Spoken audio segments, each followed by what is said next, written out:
Bianzi may bagong blessings na naman na natanggap mula sa kanyang mga sponsor. Ito ang pag-uusapan natin maya-maya lamang. Pakiusap patapusin ang video para malaman ang nilalaman nito at kung bago ka pa lang sa aking YouTube channel, paki-subscribe para lagi kang updated sa video ng mga kalingap. Isang mapagpalang araw sa inyong lahat mga kalingap, at dito nga mga kalingap, Bianzi may bagong blessings na naman natanggap mula sa kanyang mga sponsor. Walang kaalam-alam si Bianzi na dumating na ang aircon para sa kanilang bahay. Ito nga ay pinakabit kaagad ni Dr. Love sa bahay ni Bianzi.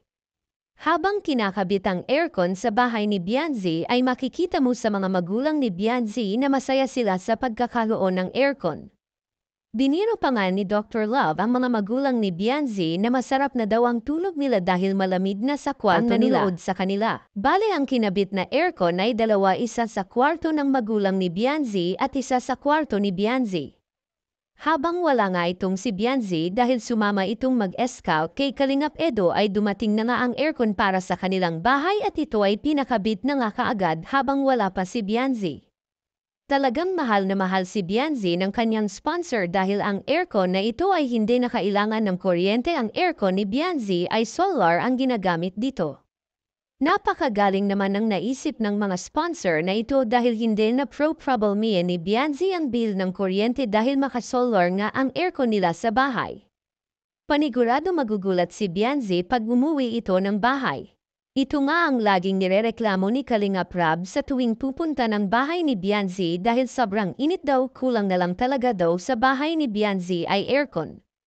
Pero sinabi naman ni Bianzi na wala naman daw problema kung walang aircon dahil sanay naman daw sila sa electric pan lamp.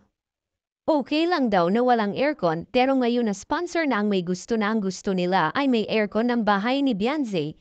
Napakabuti ng sponsor na ito at mga bigatin hindi sila nagsasawa na bigyan si Bianzi ng tulong. Talagang solid talaga ang sponsor na ito kay Bianzi. Kaya nga todo pasalamat ang mga magulang ni Bianzi sa lahat ng mga sponsor na tumutulong sa kanila, lalong-lalo na si Bianzi na sobrang nagpapasalamat sa lahat na tumulong sa kanya.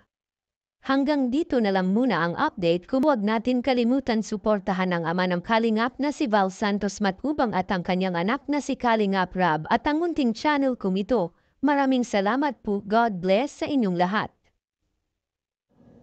At yun na guys ang nangyari sa EDC guys, no?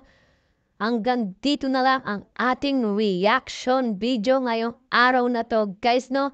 At kung bago ka pa lamang sa aking YouTube channel, please like and subscribe na rin po at pakipindot na rin po ang notification bell button para updated po sa mga ilalabas nating mga reaction video mga kalingap, no?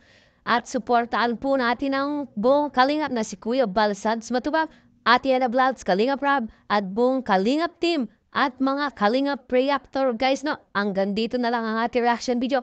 Maraming salamat sa panonood. Stay tuned lagi at maraming salamat. I love you all. Mwah mwah. Chup chum. Bye bye.